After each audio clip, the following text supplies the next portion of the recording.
What's up, everybody? Daryl Dominguez here. In this video, let's talk about intervals.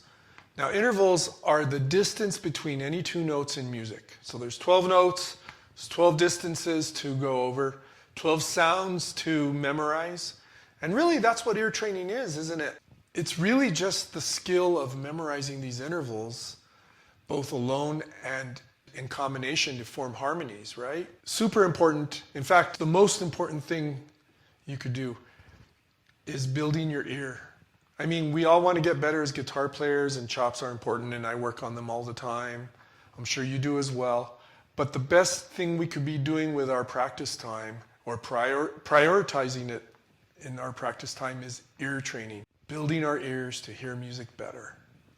And that's what this video is about, okay?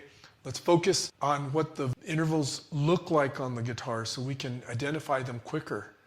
Right? And so we can join our ear more to what we see when someone's playing. So I'm going to show you what these intervals look like on a single string and across the string, so we can really focus on the shapes. And you'll learn them very quickly that way. You know, when I taught this in a local college, I taught ear training, theory and ear training for many years. The first thing I would do was get the guitar players of the class. This was for music majors, so it was everybody, not just guitar players. I'd meet with the guitar players after class on the first day and tell them how easy this class was going to be if they would just remember the shapes, visualize the shapes. They don't have to count half steps or all of that stuff. They could just look at the shape in their mind and be able to name the proper notes. So I hope this works for you as well. I was always very quick with this stuff. I wasn't any better maybe than anyone in my class in music school, but I was definitely faster because I was always just visualizing. I never counted half steps to figure these out. I always just thought the shapes, just visualized the shapes in my mind of the fretboard, because I'm a guitar player, right? Let's get started. So I'm going to start this in C. So the first interval is a minor second, which means a note that's two notes apart, all right? In this case, a C to a D flat. Now, I can't call it C sharp, right? Because I'm not going anywhere. We have to think of it as moving upward. So C to D flat, what does that look like on one string? It's C, D flat, right? Across the strings, it looks like this and sounds like this. Pretty dissonant, right? Pretty cool, actually. There's a minor second there.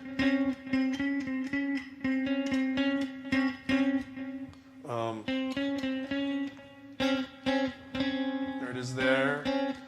It's always one fret less on the second and third strings, right? Because of the tuning. All right, and we go back to the 5 frets when we get to the first and second strings.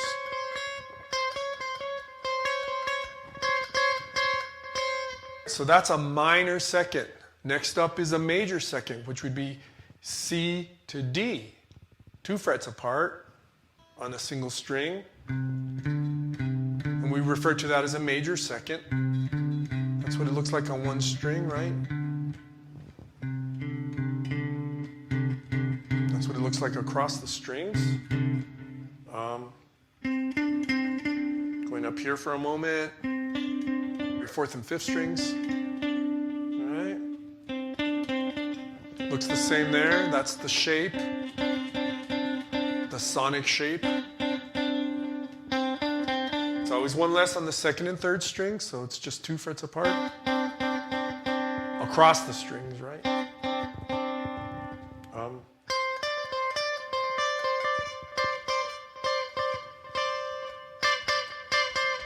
There's a major second on the first 2 strings. All right, next up is a minor third. And that would be a C, D, E to an E, right?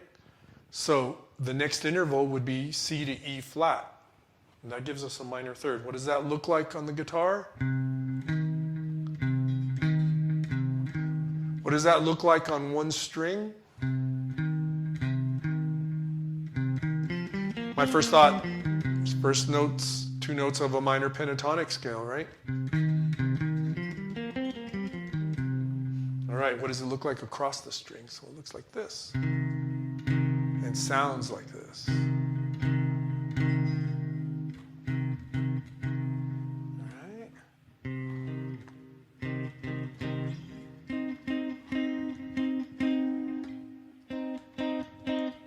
See, there's the shape. I'm just going for the shape. Go to the right note.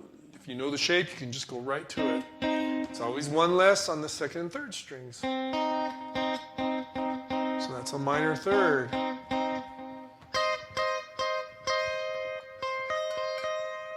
All right, next up is a major third.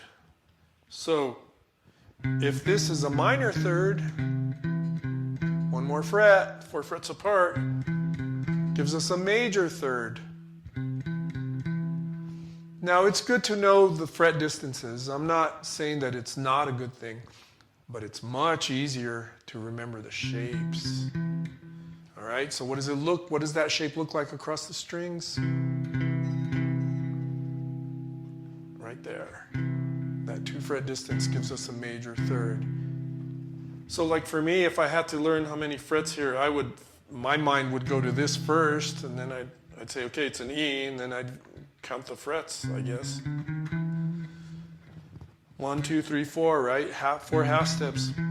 Much easier to see this in my mind and just grab those notes and memorize the sound over time, right? So what does it look like here? Same thing. Always one less on the second set of strings.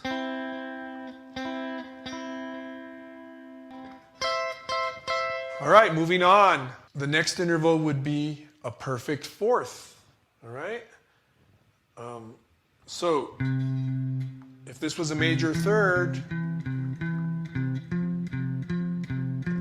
in this case an F, C, D, E, F, right?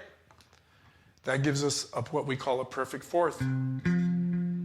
That's what it looks like across the strings. 5 frets apart, 1, 2, 3, 4, 5.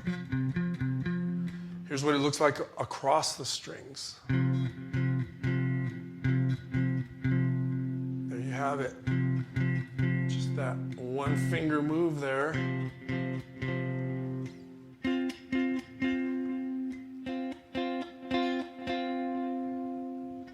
Here's what it looks like on the second and third strings.